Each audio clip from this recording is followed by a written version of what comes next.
Good afternoon and welcome to the MIT Alumni Career Lunch and Learn webinar series. My name is Ellen Stahl and I am the MIT Alumni Career Counselor and will serve as host and moderator for today's workshop. This webinar is being broadcast live and we will be collecting questions from you throughout the presentation. Please type your questions in the chat box, which you will find on the lower right side of the WebEx window. The questions you type will not be seen by the audience and will only be seen by me, so confidentiality can be respected. This webinar is being recorded and will be uploaded and available to view online 1 week from today. Slides from today's webinar will also be available to those who attended today's presentation. A few technical notes. If you can see the presentation slides but cannot hear us, try using your phone to dial into the audio portion. The dial-in number is 617-324-0000. Access code is 647-960-019. Also, please know you are all muted and can ask questions only via the chat box. Our topic today is what it takes to create a winning resume. We will focus on how to prepare to write a resume and show you how to identify key components and information to consider before sitting down to draft your next resume. This webinar is scheduled from 12 to 1. We will hear from our presenter until about 12:35-ish, at which time we will open our Q&A portion. Please type your questions in the chat box at any time during the webinar. You don't need to wait until the Q&A segment. Before we get started, I want to introduce you to our presenter today.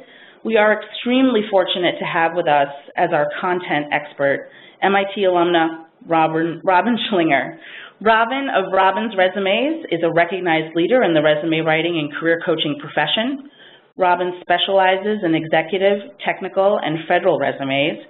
She is a certified master resume writer, a certified federal resume writer, a job and career transition coach, entrepreneur coach, and a 360 reach branding specialist. Whew, did a lot of things, Robin. And that's just to name a few, of course. Prior to starting her private practice, Robin had a successful career contributing millions to company bottom lines as a process, research, and quality engineer, and as a planning analyst for several Fortune 500 companies. Robin graduated from MIT in 1978 with a bachelor's degree in course 10, chemical engineering. Robin, welcome, and thank you for sharing your expertise with us today. I hand it over to you. Thank you. I'm glad to be back here and presenting for our presentation on what it creates to create a winning resume. This will not necessarily teach you how to write a resume, but will give you all the building blocks when it comes time for you to create your resume to be able to help you prepare. The agenda of our meeting is, first of all, the purpose of creating and writing a resume. Because what happens is a lot of people have misconceptions on the purpose of a resume and think it is more than it is. And then once we know the purpose of preparing a resume, we will go ahead and prepare to write a resume to help you know where you want to go, to help you find the right job, and help you gather the required information. And I will also cover what to include in the resume, and in addition, a little bit of stuff about a LinkedIn profile and why you need one, and why I think in the future that may become, in a way, your career portfolio and almost serve as good portions of what you're using a resume for today. And in final coverage, we'll cover the future steps to where we need to go in the future for doing this. Any questions?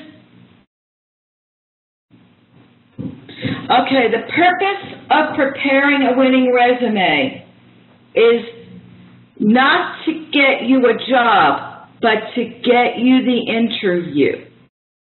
And also to help you prepare for your search so you have a common, organized place to do it.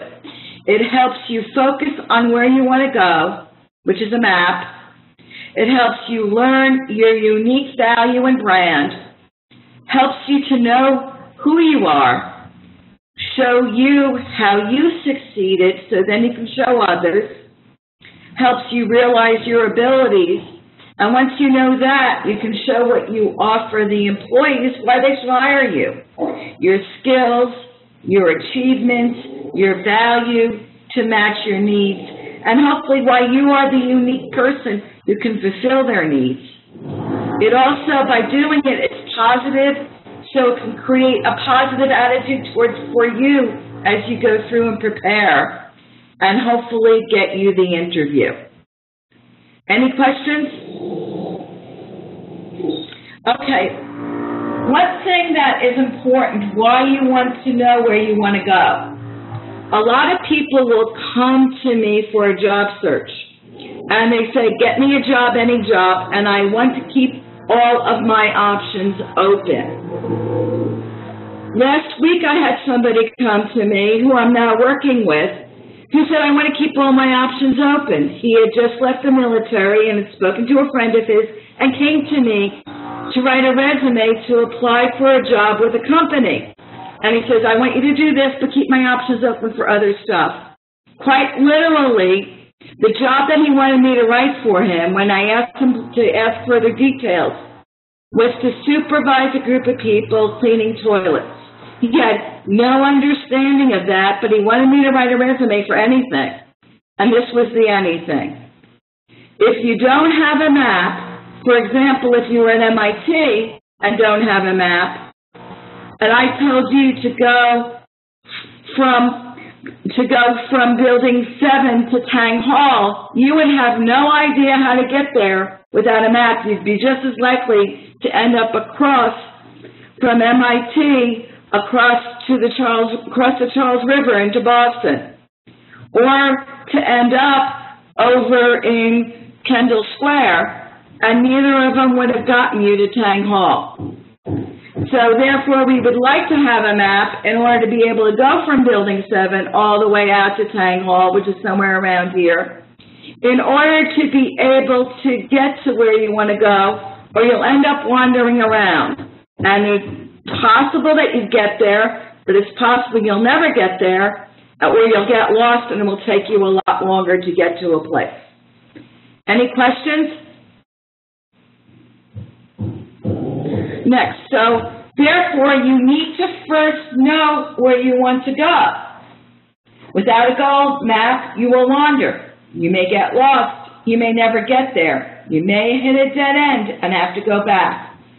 You will not know that you have gotten there when you find it, because you wouldn't have figured out where you wanted to go, and you may leave there and still have to wander around and get more directions. It's kind of like having a GPS. It's kind of like having an idea of where you want to be. So therefore, you can target what you want to do. Targeting more things does not get you there faster and does not necessarily get you where you want to be. You think you offer yourself more opportunities by allowing yourself to be open to everything, but what you do is you miss the opportunity that you're looking for. What happens is that you are not as focused, everything comes to you, and you may decide that one place is an interesting place to go to, and you'll get lost in a room that's not the room or place that you wanted to be at. If you go ahead and make yourself in a better place, then you will find where you want to be.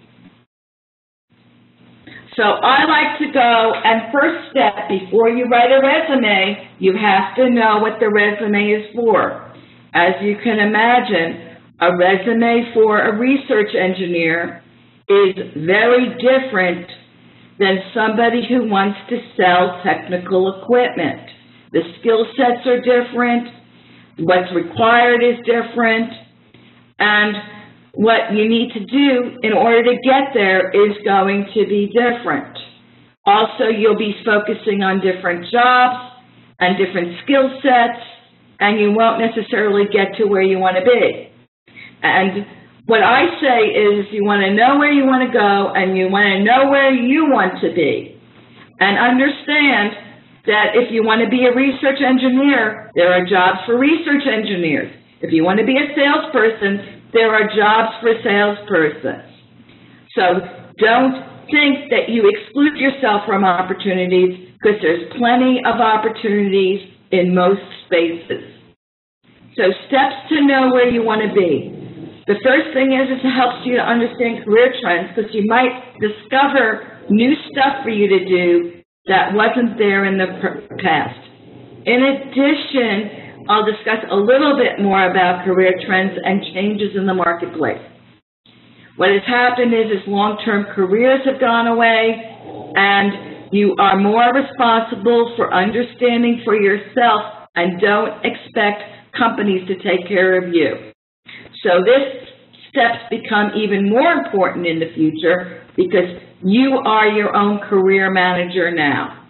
You need to review your values and skills, understand the brand or what you project to others when they're going to buy you, identify what you want to do and set a goal for what you want to do, find positions that match your goal and brand, and be sure you can meet the job requirements of your brand and goal. Show how you add value to the company. It is very important that you show how you're a match to the company. Just because you think you can do something in this marketplace, they're not necessarily going to hire you for that. One, due to the fact that there'll be candidates who show how they can meet the requirements better. And number two, because they are required to do their human resources, EEO, their applicant tracking systems, and everything else to find people that really match what they want. So it's really important that we pay attention to know where we want to go and to be sure that you can meet the requirements for where you want to go or work out a path so eventually you can meet those requirements. Career trends, changes in the marketplace. We've been going through a recession over the past few years, more like close to 8 or 9 years, but the world has changed. Employment is almost back to what they call full employment. Doesn't mean people are fully employed, but people are employed now, and people who've been out of the workplace are returning. I get a lot of calls from those people, and people who've been unhappy in their jobs and afraid to leave their jobs for the past 8 years are now looking for new jobs. So there's jobs out there, and that's good because that creates churn in the marketplace. So even with the unemployment rate low, there's really even more jobs open because people are looking to leave their jobs, so there's job turnover going on now. But one thing has changed. There is no longer any job security. Job security has changed, and you are going to be responsible for your career from now on. So you need to find a place that is going to be the right opportunity for you. Do not worry about the right opportunity and make sure that you match, but you may not have to settle for a job, but you now have the opportunity, and I think this change is exciting, where you can choose where you want to be, and you are going to be more like a contractor in the future for jobs. Even companies where you are the employee, approach them as a contractor because companies are not necessarily always going to look out for you in the future. But be positive, and you can find the job that you want. And these changes in the marketplace where unemployment is reaching the 5–6% in all states is very exciting to me because it's a big change from the past. So it makes sense for you to look for what you want because not only is it 5–6%, there's churn in the marketplace. So therefore, there's even more jobs available as we reach this full employment state. So how do we figure out what we want to do? The first thing is you have to identify your values and skills. You need to review your past experiences. Look at what you've enjoyed, what you've been good at, what you've succeeded at. Evaluate what you're good, what's led to success. Identify the skills that got you to the success. And identify skills you don't longer want to use. Like, let's say I went ahead and I was an accountant and I did a lot of balancing of stuff, but I don't want to be that green eye shades anymore. I don't want to do that. I want to manage people instead. I'm good at that also, so I don't want to be the person sitting in front of the computer 8 hours a day just working on spreadsheets. So I'm going to look for jobs that are different than that. You need to prioritize your values for your life and career to help you select that job, where you want to be, what kind of environment you want to be in, who you want to work for, and all sorts of things like that. It's really important to do that. And you need to go ahead and identify your brand. Again, review what you've done and what helped you succeed. Remember, what you find easiest to do and others find hard to do is a hint at the brand. And determine what you want to emphasize that's unique and positive about you to others. You may need to ask others for your opinion. I do something called 360 Reach, which is a formalized way of helping you identify your brand. And you may be blind to what makes you most important. So therefore, you can use tools to help you find your skills and brand. There are books, such as What Color is My Parachute by Dick Bowles. He's 88 years old, but he still redoes his book every year. It's the oldie but goodie. I spent 5 days at his house. He's quite an inspiration. And 5 Steps to Rapid Employment by Jay Block, and I have some training in that and certification. There's DISC types of testing, which is kind of like MBTI. There's card sorts, which can help you identify your brand and values. 360 Reach and Strengths Finder. You may want to ask a professional coach to help you. So if anybody has any questions or anything, and I have a few questions here that I'm catching up here. And I can ask some questions, Robin. Yeah, let's go ask some questions right now. Okay, it looks as if several individuals have been asking about how to deal with the gap, whether it was taking a pause to raise a family or whether it was to take some time off to help an ailing parent, depending on whether it's a year to 5 years. How can someone present that on a resume without it being a red flag to an employer? Okay, depends what the gap is. What I do is I say volunteering is a great way to get through gaps. You've done stuff as somebody who's taken time away. Most people have at this point when we're mature, number one.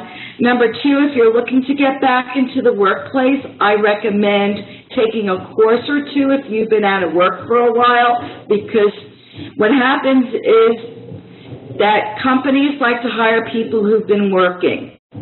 I view going to school as working because you're doing something that is positive towards your studies. I view volunteering as working. There's no reason to indicate volunteer as paid or unpaid experience. It's just professional experience. You can volunteer to create yourself working. There is studies that it's 30 to 50% faster to find a job if you volunteer. That's always good. If you have been out of work a long time or changing careers, you are going to need to network. It's not only going to be good enough to apply through applicant tracking systems. You're going to need a network to that job. You're going to need to use your connections who need you and everything else. And people are asking a question about a cover letter. We can talk about that later. You don't always need one, but you want to always have one because you never know who's going to want it and who's not. It's about 50-50 who wants it or not. Robin, what about length of resumes? People are asking if you're a professional, you've had several years of experience, you're not in academia, is 2 pages still the standard, or can it be more? It can be more. There was I've done testing of this, and there was a study done by Career Directors International where instead of asking the question of the hiring manager how long you'd like a resume to be, how long was the average resume length of the people that you've hired in the last 6 months to a year, and the average length, and this was not only technical professionals who tend to be longer, was 4 pages. If you're looking with applicant tracking systems, which we may cover later if we have some time, what happens with those is that those like longer resumes. So to be able to tell your story, my thing is to be able to be as long as it is to tell your story, have the keywords in it, and be selected by the applicant tracking system. My view is people like to look and say they like shorter resumes because you're thinking of scanning, but if your resume is good, they will read it. Okay, I have another question. Do you have time for another one? One more, and then we'll go on and we'll go further. Okay, so what if someone would legitimately be happy with and is equally qualified for one of 2 to 3 different jobs that have different skill sets and job descriptions? Does one just create separate resumes? You can create separate resumes, but you cannot apply to the same company with that resume, and you're going to dilute your message and possibly increase the length of that job search longer. What I recommend you do is you go ahead with your values and skills and you sort them out, and then you rank it on a decision table that is very, very close together. So therefore, it is really important when I look at this stuff that you do that ranking first. You can go ahead and do what's called an Armageddon, which has everything of your skill sets in there, but that's generally for people who are very powerful. Because once you go ahead and do a ranking table on your values and skills, as you would do just doing more of a technical ranking, you may discover that one is really better than the other. I also recommend that before you go and do the actual search, you may want to do informational interviews to really find out what those jobs are about, because you may be able to figure out that you really want one over the other. Okay, great. So so this is really important with it, and this is what actually ties to this next show of identifying what you want to do, investigate it and identify, see what's out there in networking and interviewing, informational interviewing, because you may find out that one of them, you may have 5 goals, you'll be happily in all of them, but one of them is a lot easier to achieve and pays more. So you may be able to come up with a rank that gives you where you really want to go, because my belief is that if you put out one message, more people are going to be able to react to it, you're going to be noticing those things more, and you're more likely to get it. And I believe you're more likely to succeed if you're doing what you want and can get excited about it. I mean, there are people who go after 2 or 3 different goals, and I've seen that before, and it can work, but it's faster if you identify. And sources to find new jobs: civilian jobs, network job fairs. There's also the Career Center at MIT, which may have some jobs available. You can find those job announcements, and I call that an association, Internet Newspapers Associations. If you're scientific, I encourage you to go to your meetings relative to your association, both local and nationally. They're great opportunities to network. You find out what's going on in the career. If you're rejoining back to a scientific career, really important to do that, because now you can put that down that you're current in the technology.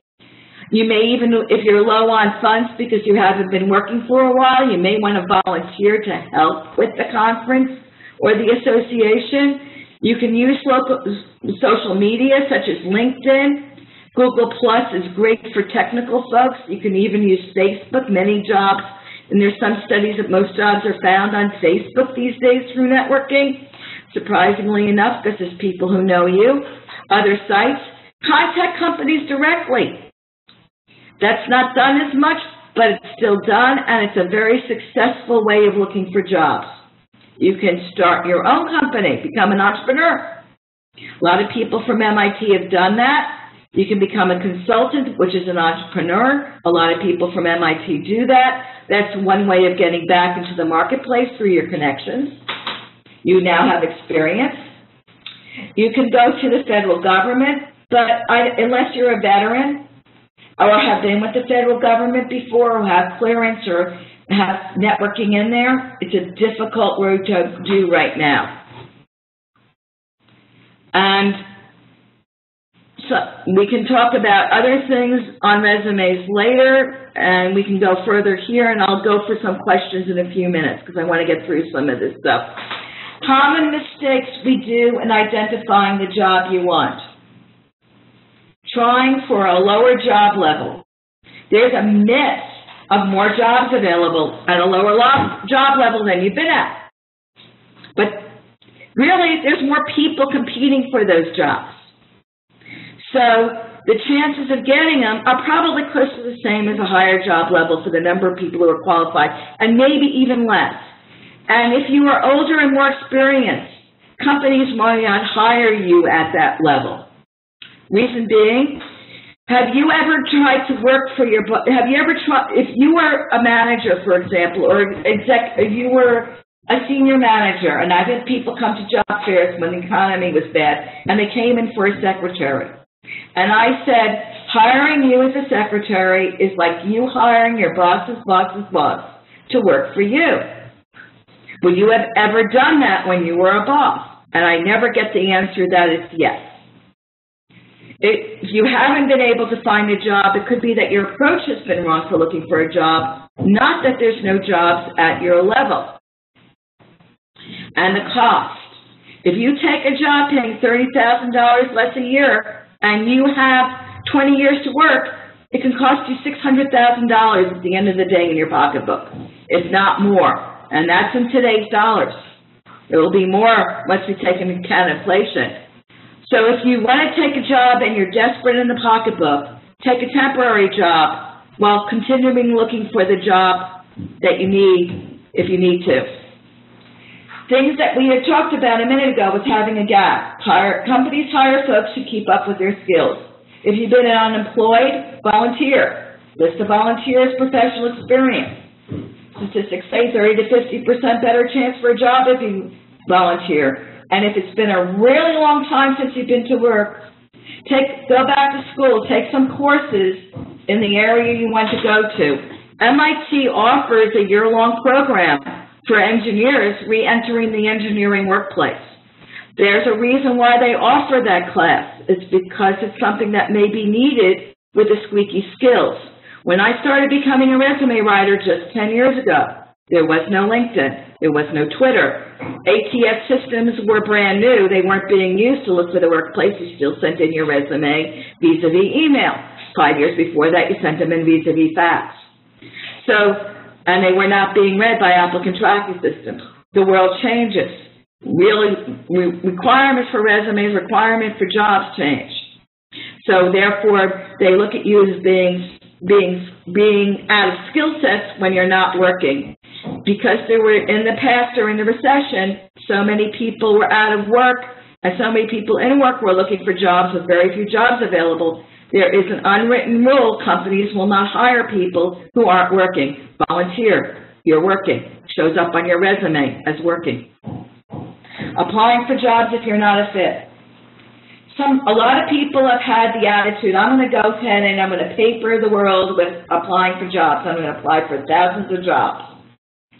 And you're defeated because you didn't get a call back for those jobs. Nobody will hire you with you not being a fit, because there's plenty of people who are a fit, and even if there aren't, companies have the view with the advent of the internet. They can get anybody they want, and they will wait for that perfect fit. They will wait for that purple cow with the pink foot that's jumping over the moon. And if you're not that person, they may not hire you. You waste your time because you missed on the opportunity to apply for the job that is a fit, or even show how you are a fit for the job that you are a fit for, because you now have a resume that's generic in general, and you may have done that task that they're looking for, but you didn't put it on your resume because you didn't have time to put it on there. So I believe you shorten your career search and you prepare for your resume by matching your goal and brand. You look for positions and companies to apply for that match you. You want to find out what the company wants. You read the job announcements, and you network to find out what they want. You have to do your research, just like you're doing a research project at MIT, you're doing a research project to figure out what your match is. And then once you have identified that, you can prepare to write your resume. You identify the job target, gather all the required information, find the keywords and phrases to add to your resume, match qualifications with the correct keywords, and figure out how your experience matches the company's requirements and wants. It's not your want when you're applying for a job, it's their wants. It's your wants when you're evaluating the job and figuring out which jobs you want to apply for, but when you're applying, you're telling the company what they want. So you need to show why they should hire you. You need to focus on your accomplishments.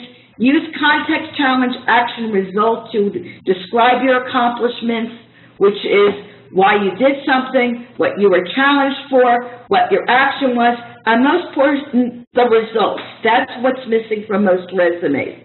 Why did I do and why was it important? And quantify them. So you increase sales 40% for the company, keeping it in business. 5, describe what you did with using the keywords that you did. So we also have to gather our required information for this, which is our name, full address, telephone, email address. And if you want to relocate, get a mailbox in the city where you want to relocate to. Companies have screeners where they'll only hire local people for most jobs. So therefore, you need to take care of that and do that. You also need to gather your positions held, names of companies, cities, states, date start to date ended, do it in months and years, your degree names, education, state, date graduated, maybe GPA, and other information required as stated in the job announcement. You want to focus on your accomplishments, as I noted, and your accomplishments which highlight your knowledge, skills, and abilities to match your job requirements. Use a context, challenge, action, result approach with quantification, dollar saved, percent efficiency gains. Be sure to answer the question, why is what I did important to the reader of the resume, not why it was important to you. Write the resume, identify who you are, add a profile. Many resumes from schools don't have this. They're going into a resume book and the resume will be read. In your case, you need that profile. Even though hiring managers say they don't read it, they do. Which add value to your goal. It also adds the opportunity to add keywords, which gets you through the applicant tracking system. 70 to 80% of resumes these days, before they ever hit the hiring manager's desk, go through applicant tracking systems.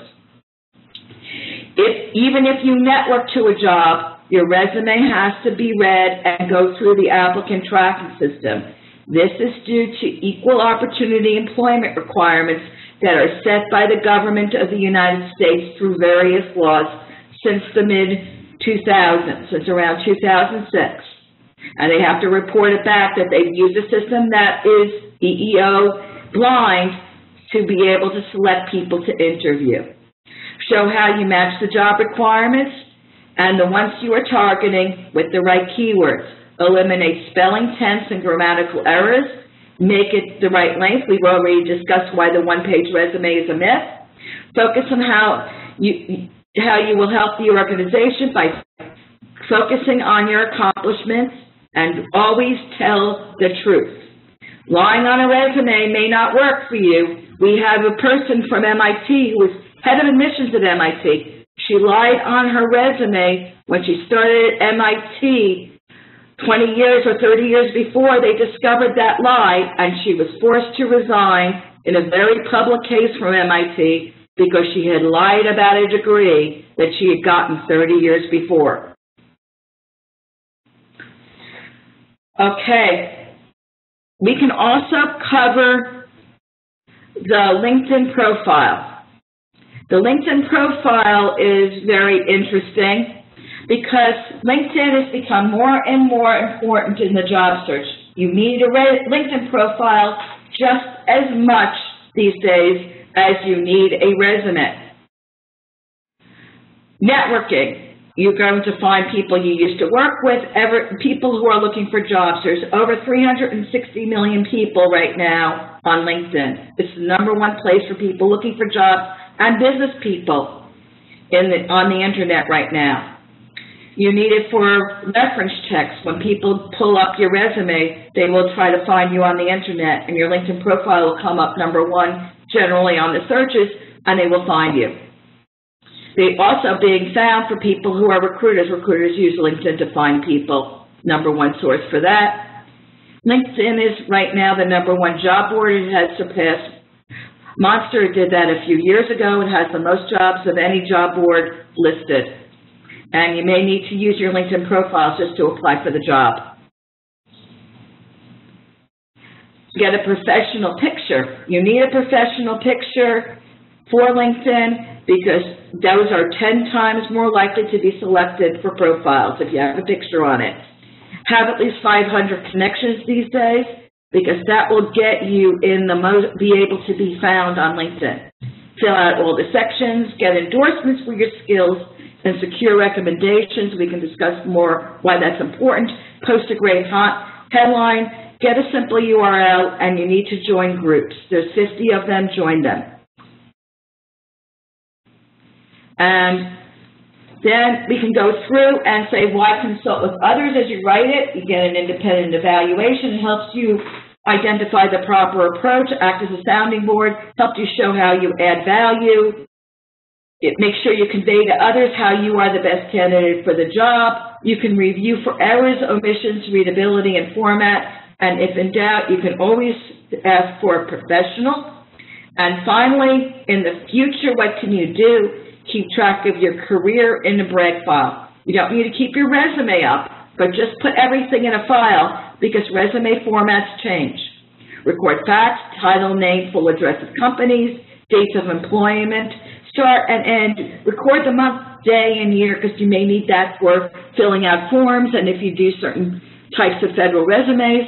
Salarize supervisor names and phone numbers. Keep all your evaluation awards transcripts, training certificates, letters of appreciation, etc. all together. Write down your accomplishments as you do them, and note all your job responsibilities and keywords. And as a summary, before writing a resume or conducting your job search, figure out where you want to go. Network, network, network, best ways to find jobs. Look for and apply for jobs that fit your background and match your values. Write a branded resume which focuses on your experience and accomplishments. Match the job requirements and how you will provide value to the employer. Create a LinkedIn profile. Get help from others. You are not alone. I'm open for questions. I've got lots of questions, Robin. Okay. So people are asking about keywords, keywords, keywords. Where do you find them? How do you use them? And what's your advice? Okay, you find keywords, read job announcements. You go ahead and you read a job announcement, and if you read the job announcement, you're going to take every single sentence in that job announcement, and that is your key words. So you go ahead and you get 5 job announcements in your field. What you want to do, you may want to go to something called that you want to apply for. You put them together in a Word document. And then you go to you actually copy all of them then from that Word document, and then you hit copy. You go to something called Wordle, WORDLE.net, and you can see those keywords. Once you go into Wordle.net, it will create a word cloud, and you can see those keywords. I go ahead and I create a questionnaire. I may have another, I can have another one of these later on. Ellen and I have talked about this, where I can show you exactly how to ask the questions and write the sentences that do it. What I do is, once I know those keywords, and I know what I needed to do. I say, for something like what I did when I was looking to be a process engineer, I would say increased recovery of products 25% by managing $5 million project to do what? By using the keywords. And that would be my accomplishment statement in my resume.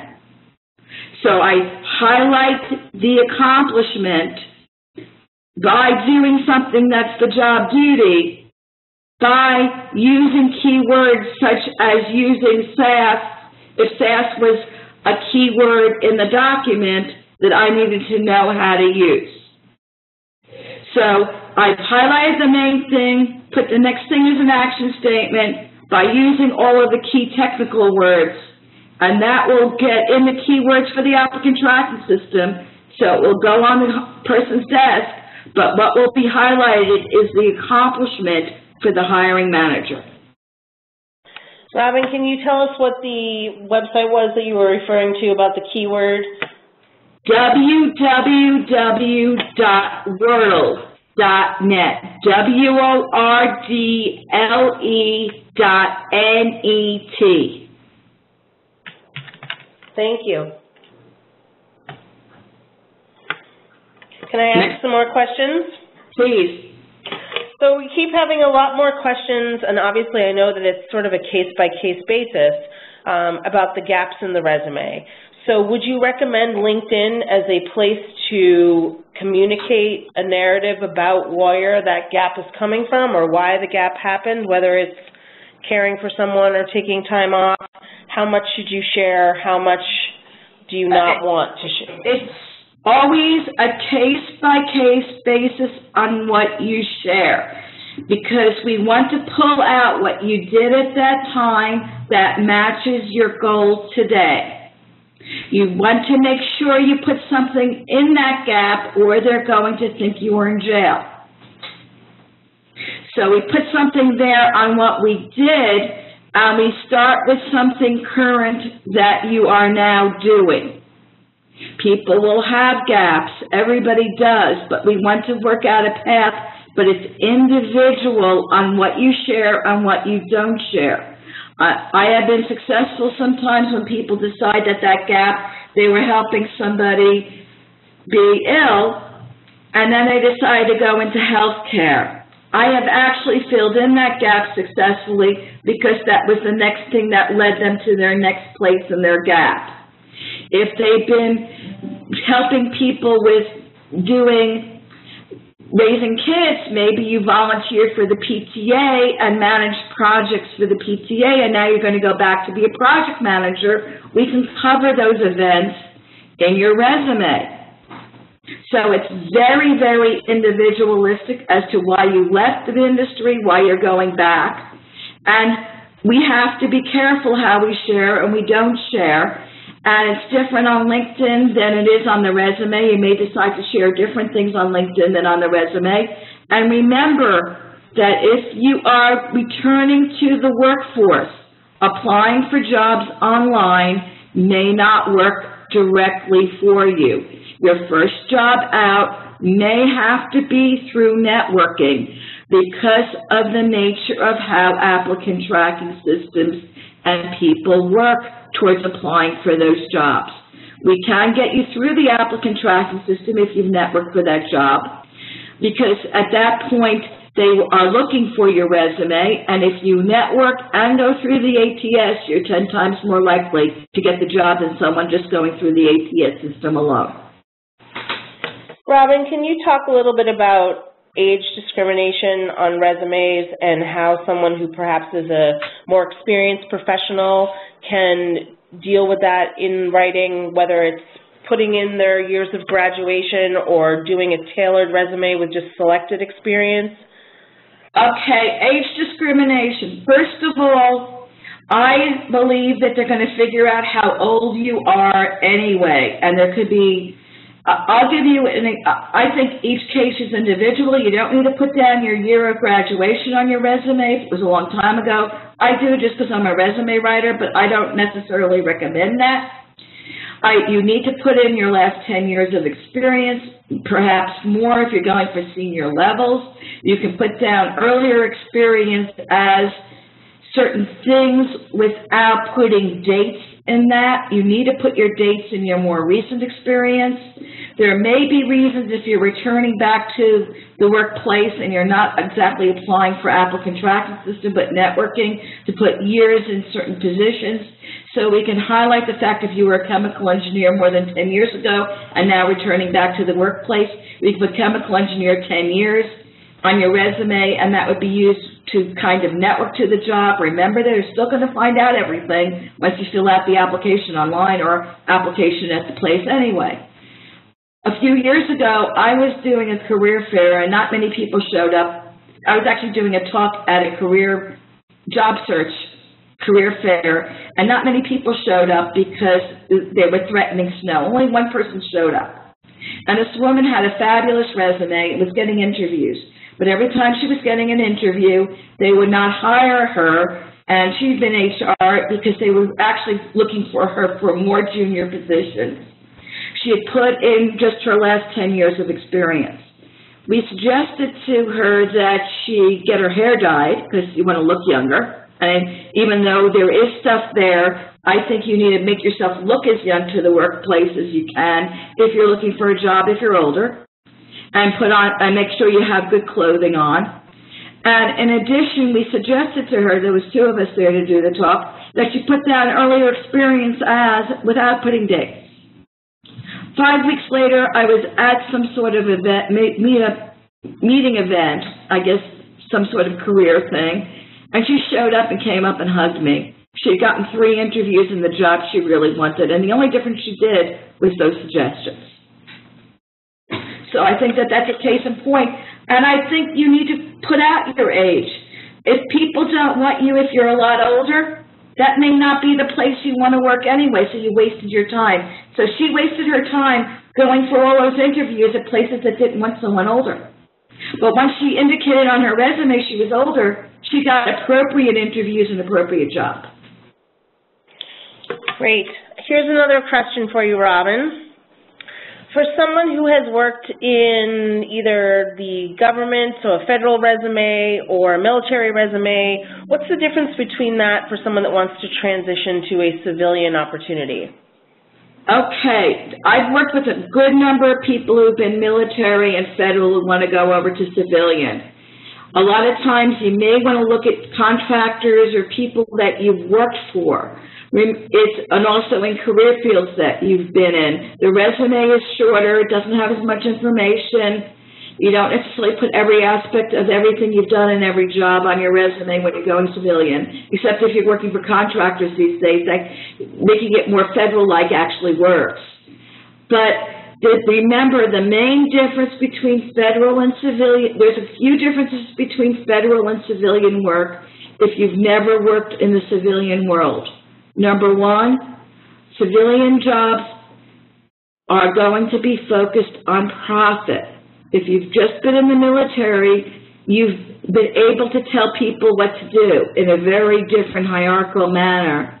And that's not necessarily the case in the civilian world. So the two main differences are profit motivation and how people work together within the organization itself. And those are critical differences in culture and on the environment and working side. In addition, once you go over to the civilian side, you've had a lot of career security, even though it's a little bit less now on the federal government side than you will ever have on the civilian workforce side. You are always going to have to work. You're always one step away from the next layoff and always proving yourself. Whereas on the civilian side, you may have been able to slack off a bit if you were a civilian employee for the federal government. Next question. Great answer. If someone has been at an opportunity for a short period of time, so whether it was a temp position or whether it was a 6-month opportunity that was maybe a contract position or a voluntary leave situation, how can they capture that on their resume to show that they have been doing things, but it's just not something that was long term?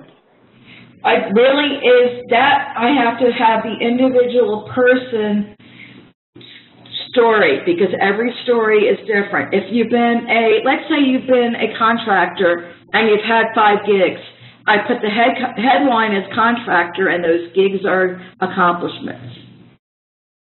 So it's very, very individualistic what you were looking for and where it's at.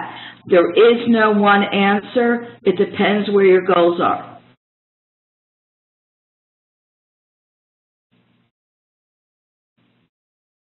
Next question? Great. Next question. There's so many to choose from. What if you've been working for yourself for a long time and are interested in now getting a regular paycheck? Okay, realize one thing. The world has changed. A regular paycheck is not a regular paycheck anymore. There's no guarantee the job has any security. So you're still working for yourself, number one. Number two, you're going to have to show how you are willing to work for a hierarchical organization. You're probably going to have to network to the job, but we can write up your resume with your job, with your title, with what you've done that speaks to the exact job announcement. You're going to have to satisfy all the keywords there and network. So you're going to have to identify a job that matches what you've been doing. Great. Great.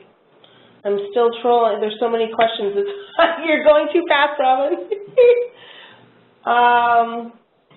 Okay, so, you don't put a job objective on your resume. Job objective, instead of saying, I want a job with a company that's going to match my skills and experience, you go ahead, if you want to be a mining engineer, and the job announcement title is mining engineer, you head it up with mining engineer.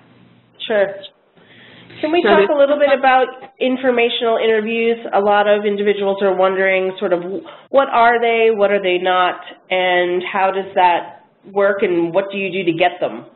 Okay, there's a good, What Color is My Parachute? That book covers informational interviews in depth. What you do is you're not looking for a job when you're doing informational interviews. You look for people who do those jobs. You want to do no more than 20 minutes and you say, I'm doing career exploration or whatever, and I'm trying to figure out what I want to do, and I'm interested in what you do and how you got there, and set up an interview for 20 minutes, and you're going to talk about the job, how they got there, what they do, and that's what the conversation is about. It's not about what you do, it's what they do, and you don't make it any longer than that 20 minutes, and you can just go in and do that. In fact, when Dick Bowles was doing his class, he had us do this for a full day, because it was really important for us to be able to do that, looking for what it takes for you to get there. It may end up eventually leading to a job if you are very, very much into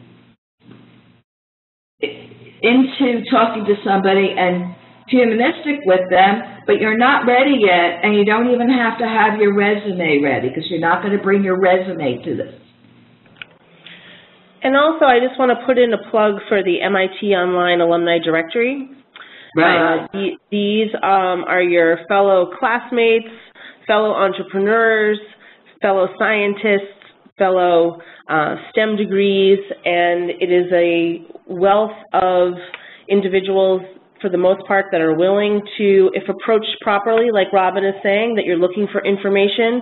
It's not a contractual phone call where you're just going to ask someone for a job, but that you're curious, you're looking for advice. We have over 4,000 people that have identified themselves as career advisors in the alumni directory. I would encourage you to use that to reach out to individuals, to start the process. If you need help with that or are curious about how to get over the hurdle of trying to do that, please feel free to reach reach out to us here at the Alumni Office. Again, my name is Ellen Stahl. I'm the Alumni Career Counselor. We do have several pages of career guidance resources on our website. So feel free to reach out to me. Obviously, I know that Robin, who is a seasoned professional in the area of resumes and job coaching, would also welcome any sort of outreach to her. I know, Robin, you had mentioned that slides would be available for individuals. How would you like them to navigate that? Okay, they can go ahead and email me for both the slides, and I also will provide a copy I will provide a Word document, which is a template for creating an applicant tracking system friendly resume. That's amazing. That's a really unbelievable give to the audience. Right, so and they can contact me at the information that I have listed here. Great. And so slides will be available. The presentation will be up online within a week to review. And I can't thank you enough, Robin. I know that there are several more questions that are continuing to stream in, and I want to be respectful of people's time and the lunch hour, and be respectful of your time. For individual questions, please reach out to me personally at careerguidance@alum.mit.edu, careerguidance@alum.mit.edu, and we look forward to bringing you more programming on these topics. So if you do receive a survey today, please let us know what your thoughts are and how we can continue to grow the webinar series and the content provided. Robin, thank you so much. You're welcome. And have a great day, everybody. Right, and if anybody has any questions, be happy to email. I'll email an answer back. Wonderful. Thank you.